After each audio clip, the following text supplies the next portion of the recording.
Hey guys, what's going on? This is Pantside Dragon, and today we'll be doing the top 10 best junglers for solo queue for patch 5.6. And there are several reasons why this tier list is going to be a bit different from the other tier list. First off, I did hit Challenger tier, so my opinions have changed greatly from being in Masters. And second off, the video was more rushed as I didn't do enough research before doing a tier list on the jungle. So I do feel like some champions were left out and I didn't include them in that tier list. But now I've got a pretty good glimpse on what's good and what's not, and I feel like other Master and Challenger tier junglers will agree with me on this one, as my other tier list was pretty biased to be honest. And with all that being said, let's get started.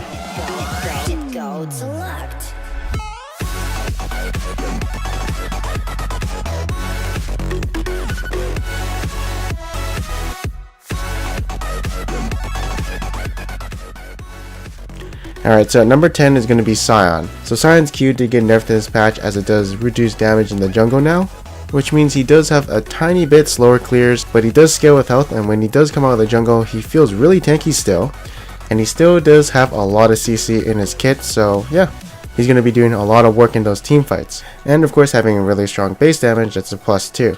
He's also got a decent initiation, but the reason I say it's decent is because it can be easily juked, and he's also really tanky because of his W, scaling with health, giving him a shield that's up pretty often if you do have a lot of cooldown reduction, and does a lot of damage if you pop it. Some cons are that he does have a slow start, he cannot really gank that well since he doesn't have, you know, like a good gap closer. Of course, once he is level 6, he can make those ganks happen, usually on the bot lane or even top lane since they are long lanes. But even then, the enemy will back off if they hear that noise coming from his ultimate, so it's kind of hard to make things happen, but of course he is a great counter ganker. And what makes him really good, honestly, is his kit. The amount of CC he can output while being really tanky is what makes a great champion right now. Of course, I do feel like he is still better in the top lane, but he also can work in the jungle too.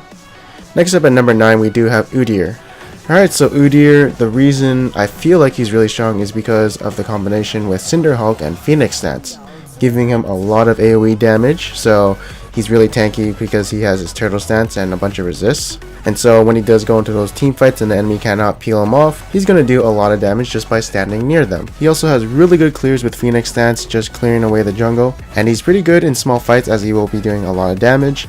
But he does have his cons. First of all, he's kited easily, so if he's trying to run into the enemy, he will just get poked down by whatever spells the enemy has. And in the early game, he doesn't have the best ganks since he doesn't have a good gap closer. All he has is his passive and bear stance, so it's kind of hard for him to pressure early game. But if both teams do come out even in the mid game, then he's obviously going to be a huge threat to the enemy team, because Phoenix and Cinderhulk will definitely burn you, and even more if you have Thornmail and Gromp buff, so you're going to be doing a lot of damage. Next up at number 8 is going to be Lee Sin.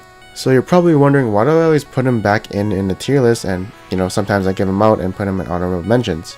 I don't know, sometimes I feel like he's good, and then sometimes I just feel like he's falling off, and then he reappears back in my games, and I'm just like, okay, I'm confused. But obviously when you climb the ranks, you will have consistent Lee Sin players who are actually good at the champion and play him pretty often and snowball the early game. So again, his early game is really strong. He can snowball and pressure a lot of lanes early, but if he doesn't do anything and he doesn't start snowballing, other junglers do outscale him. So I recommend you only playing him if you're a really good Lee Sin player. If you're not, then just ignore him and play someone else. In my case, I can play him, but I'm not good enough to play him at my level.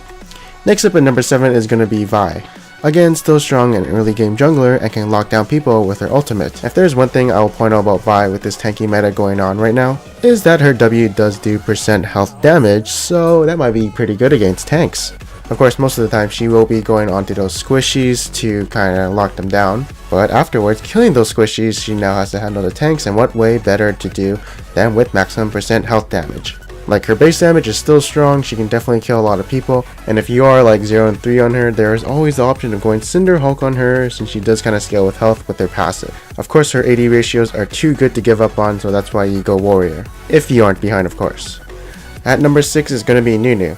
Hey, I know what you're thinking, he's more of a competitive pick than a solo queue pick as he's not that useful for carrying the games. But with the Cinderhulk item, how could I leave him out, because before he used to only have good single target clears with his Q, but now he has AoE coming from Cinderhulk. And honestly, if you want to do damage, you want to use skirmishers. That thing is really good for Nunu because he can stick onto people with his Ice Blast, so it's not a problem for him to get some auto attacks in. I actually do highly recommend getting Skirmishers on Nunu just so he can do some damage in teamfights. He can also counter jungle easy with his Q being single target and taking out the big camp, although it's not as useful as it was in Season 4 because they increased experience on the smaller camps. And honestly, the only reason I actually pick him in solo queue is because when I don't feel like trying and I'm really lazy, I just pick him because he's not really that hard to play. And his kit is pretty consistent, so there's no skill shots, there's no unique mechanics I have to do with him. All I have to really do is eat stuff, ward up the enemy jungle, throw some snowballs in lanes if I feel like going to them, and relying on my team to carry my ass. Because honestly, in teamfights, you're just throwing snowballs and pressing W on your AD carry. And number 5 is going to be Nidalee, most times banned, and I can see why. Really annoying to deal with. And when she does get ahead, it just feels like there's no way to coming back, and it's just annoying to play with since she can just kill you by landing a spear or even chunking you. And so a really good Nidalee player will definitely show that she's really strong in the right hands. I have a low opinion of her because my Nidalee sucks ass, let's be honest here, but other people do shit on me, are really good at her, and I've seen it. And that is why people ban her, because if there's a Nidalee player on the enemy team and he's really good, well, you're not going to have a good time. But honestly, even if the Nidalee player is really good at her and she's trying to poke your team down, it's not going to work against really good players since they have really good reactions and can kind of sidestep those spears. So it's really easy to juke if you aren't being CC'd at the time and you have vision of Nidalee. And of course, she is incredibly snowball reliant as she doesn't have any utility, except for heals, so if she does bad in the early game, it's going to be hard for her to kind of come back. And if she is facing a bunch of tanks, well, those spears are going to do really low damage to those tanks since they do have magic resist and a big amount of health. But to finish it off, if you're a really good Nidalee player, she's probably going to be your number 1. Next at number 4 is going to be Zac, and ooh, this guy, I talked a little bit of shit about him in my patch 5.5 rundown, saying he wasn't good enough and deserved a little bit more buffs, until I actually played him. Now first off, his clears are decent since you do have that infinite sustain and you don't really have to pot until you're going to gank. The Cinderhulk definitely buffed him a lot as he does scale with health really good with his passive, and once you get a few items on him, he's incredibly hard to kill, and like he is just this super tank who never dies in teamfights. His initiation is also really good because it does knock up enemies for 1 second instead of 0.5 seconds, which means you can use your Q before you use your ultimate now since the enemy will be locked down for 0.5 seconds more. And also if you use your E and you land behind the enemy, you get a little mini insect by using your ultimate as the knockback range is really high. Now there's only one problem I find with them often, is that if you do miss the E, you feel really underwhelming and you don't feel like you do a lot in team fights or even ganks, because what you lose is 280 base damage and a 1 second knockup. And he does have pretty long cooldowns beside his W, so you kind of feel like you're only using your W in team fights for a bit until your E and Q come up. And in my opinion, he is a really strong jungler right now. You do feel very strong and unkillable, so he does make a really good front line. Next up at number 3 we have Gragas. Holy shit, this guy's actually really good. So he's a tank jungler, but he's also really good at being an early game jungler, and that's why he's here at number 3. He provides a lot of CC, so it's easy for him to gank. He has a gap closer with his E, which does also knock up, and his damage to take down enemies is pretty good. He does scale with health on his passive, so the more health he builds, the more regen he will get, and his base damage is pretty good. Also with the damage reduction coming from his W, he's going to be really tanky and hard to take down. And his W does come up pretty often too, might I add. But basically, what you're looking at is he's a tank jungler who is an early game jungler at the same time because he can gank, without waiting to be level 6 like most other tank junglers. And when he does hit level 6, his ganks do become really good. I do feel like some other junglers do outscale him in the late game, but he still does scale better than Lee Sin and all these warrior AD jungles, just because of the Cinderhulk. Next up at number 2 is going to be Sejuani. So she did take a little nerf to her W, not scaling as well as she did before with health, but you know, still scales with health. And her ultimate did get a little slight nerf, so if she whiffs it, it's kinda hard for her to go in teamfights as it's a 30% slow instead of a 90%. But since these are just small nerfs, it doesn't hurt her a lot, so she's still going to be in the top 3. She's a level 6 jungler, so she's best at level 6, but even then, she can gank lanes since she does have a gap closer with her Q and her slow with her E and of course W, damaging the enemies constantly. Of course there's Cinderhulk helping every tank jungler. There are things about her that make her stand out more than other junglers.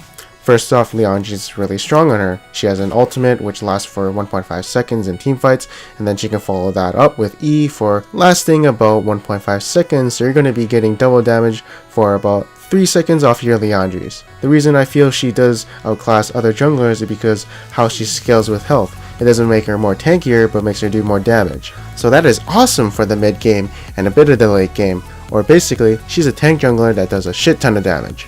And at number 1 is going to be Rek'Sai.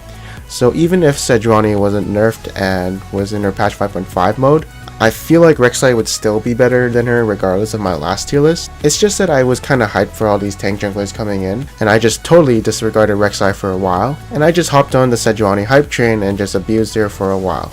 But now thinking about it, Rek'Sai versus Sejuani for number 1, I do feel like Rek'Sai is better than her, only just by slightly a bit. They both have their different strengths and weaknesses. Like for one, Rek'Sai is definitely better at the early game, and she snowballs the game incredibly hard because of her mobility with her tunnels and her ultimate, so she can dominate the map easily, while Sejuani is more of a mid and late game champion or a level 6 jungler.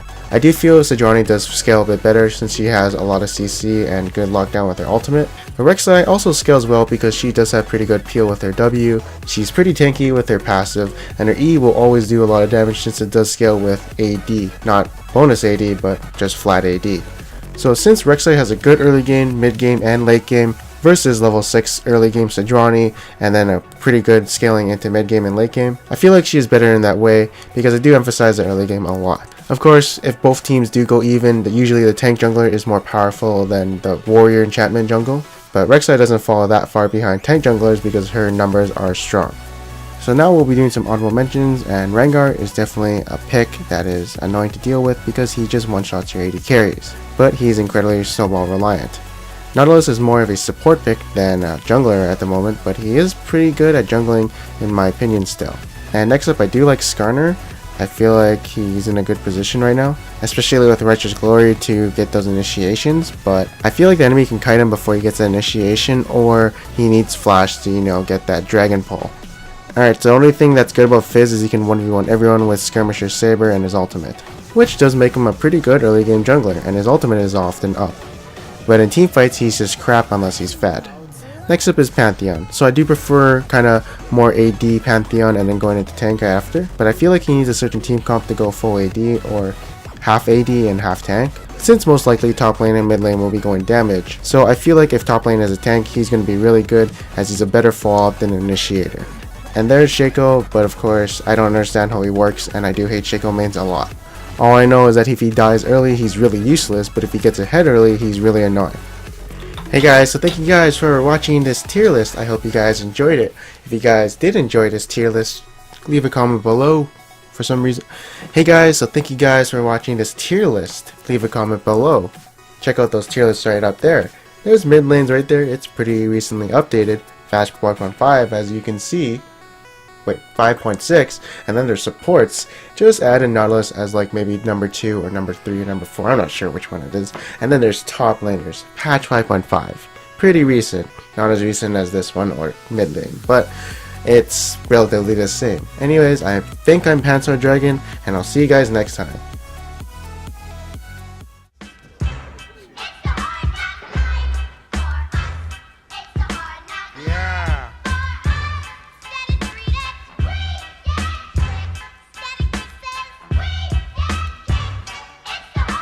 I didn't know how to be. No crib on MTV. God only